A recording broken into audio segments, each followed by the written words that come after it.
Notes, episode 87.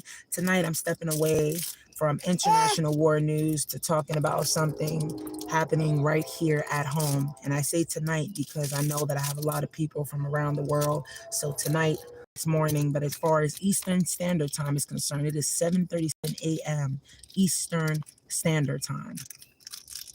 But again, I am talking about something that has to do outside of international war news, something happening right here at home, because what's happening in Florida is a war too. It's a war on truth that's happening in Florida, very much. A war on truth, a war on justice, and a war on accountability, especially when it comes to white men in power. Now, if you guys didn't know this, a Florida teacher was just caught with AI-generated pornography of his own students on his phone. Let that sink in. A Florida teacher was just caught with AI-generated pornography of his own students on his phone. Let that sink in again.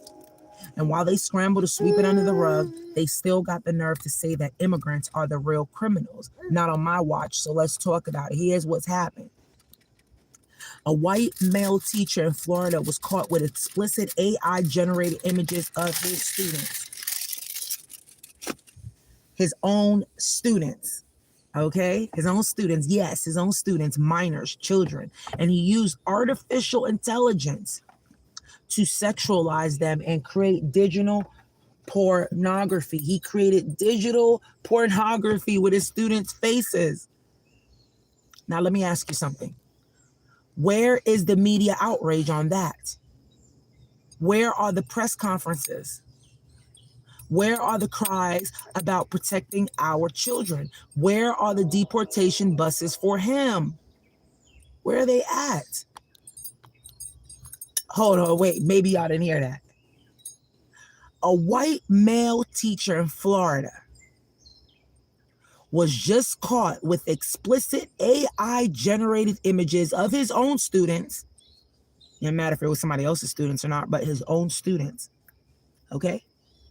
He used artificial intelligence, robots. For those of old school folks who don't know what AI is, robot, okay? This Florida white male teacher was caught with AI-generated images of his own students, minor children, and used artificial intelligence to sexualize them and create digital pornography. And again, I ask you, where's the media coverage on that? Where are the press conferences? Where are the cries about protecting our children? Where are the deportation buses for him? He needs a deportation bus, Mr. Florida. See, they love to focus on the border. They love to focus on the border, on the dangers immigrants can bring, and the dangerous immigrants and the black criminals, on the Latino gang members. They love to talk about it. But time and time again, we see that the predators, the ones we trust with our children, are right here at home.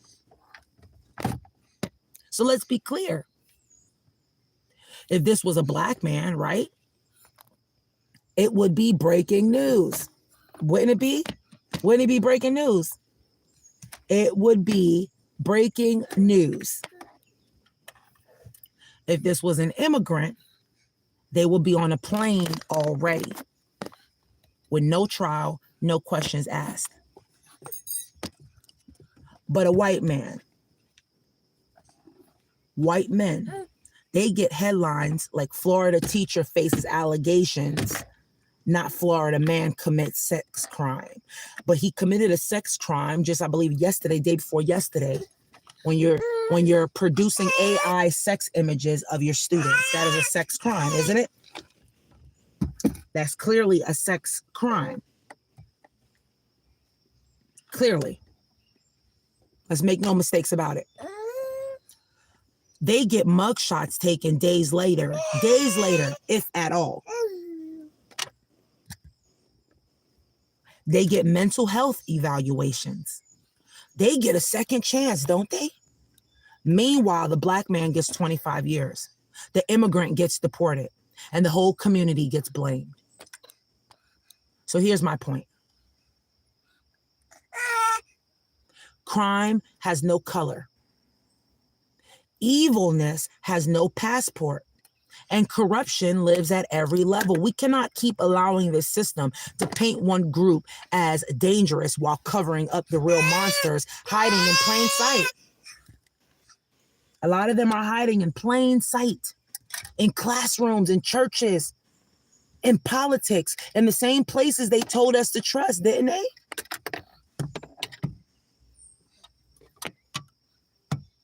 So this teacher in Florida committed a digital form of rape against students. He used AI to violate their innocence, and that's just one story of many. But it highlights something bigger. The narrative in America is broken. They claim they want law and order, right?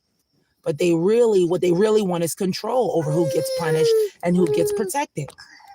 So again, if you're just tuning in, this is War Notes. This is episode 87. We're just talking about a Florida teacher who used AI to create porn of his students. And the double standard that protects white men, unfortunately, because not all white men are bad, okay? I have a lot of white friends, just like a lot of white people. I have a lot of black friends, but me, I have a lot of white friends. And I know a lot of white men who are my tax clients, and they are very good people, okay? So it still doesn't erase the reality, the double standard that protects a white man versus a black man or immigrant, okay, while demonizing everyone else is the reality. So if we're going to talk about a crime, we better talk about all of it. And we better start with what's happening in our own backyard, not just at the border, okay? And I'm trying to read the comments at the same time, a little bit tough, but in just a moment, I'll look at the comments because I never leave without looking at the comments and paying due respect to who deserves indeed for hanging out here because you're using your time to listen to me. And I like to give my shout outs. So bear with me, okay? I see you all here. Mr. Dan, yes, bear with me one moment. So again, folks listening, this isn't just about one teacher. It's about a pattern of ignoring certain crime, particular crime, or in some states, ignoring white crime, of excusing white male violence in some states, because not all states are the same. Not all white men are the same. In a lot of states, they have a tendency to blame black and brown people for everything.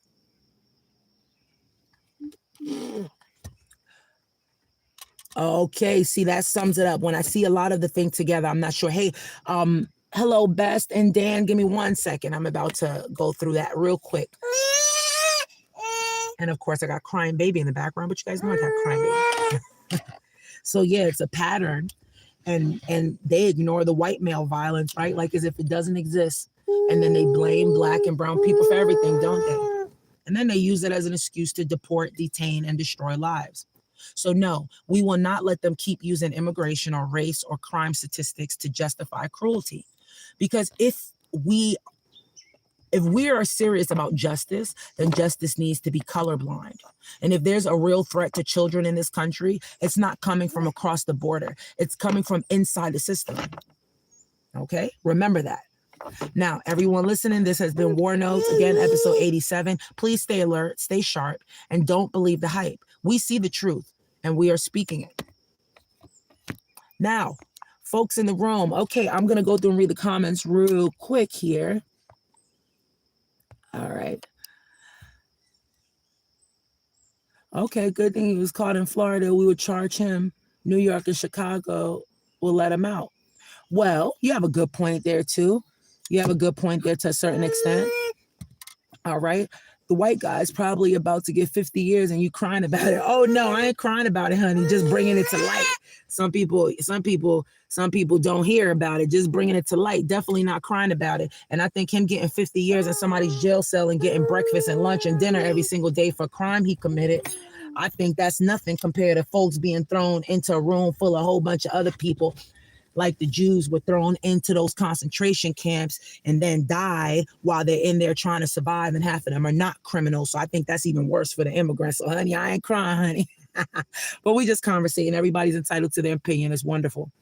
Yes, and you are the only one here at that moment until Best Rizza came in. Hi, Best Rise. How are you? How you doing? Welcome, welcome, welcome. And it says Kamala would have fixed it all. I do believe that, not because I voted for Kamala. Okay, it's because it's just the reality. Kamala could have been a Republican, and I would have voted for her too if she was going to make the country great again. So I would have voted for Trump if he would have really convinced me all these years back that he wanted to make America great. A lot of people would have. But unfortunately, he showed the side that was not going to make America great. And now that he's actually in presidency again, he's definitely not making America great again. He's making America worse than it's ever been before. He's trying to separate people. But I am going to continue speaking my word here online as long as we can with a lot of other people and making it aware to people that we are more united than what he thinks is separating us. We are much more united. Regulus, welcome, welcome, welcome. Nothing ever goes as planned in this accursed world. The longer you live, the more you will realize that the only thing that truly exists in this reality are merely pain, suffering, and futility. Indeed, that is true. However, if we look on the bright side of that, indeed, there is a bright side to that, just for the fact that we get to wake up every morning and breathe. That is one positive thing that we have, because everything else we can face head on, whether or not it's good or bad, but we can face it head on because we have to get up every day and we have to face the bad. We have to face the good, but we get to breathe in order to do that. If you don't breathe, then you're just dead. Then I guess there's done what you're saying. Just pain, suffering, and futility is all dead and gone now. But some stocks, BB, you'll feel better. I didn't understand that one too well, Dan, at the bottom, but I did understand the rest, and I hope I responded as best as I could. And I appreciate you all jumping in and being here. Thank you all for listening. Thank you all for joining in conversation. You all have a beautiful day, and I'll see you on the next episode.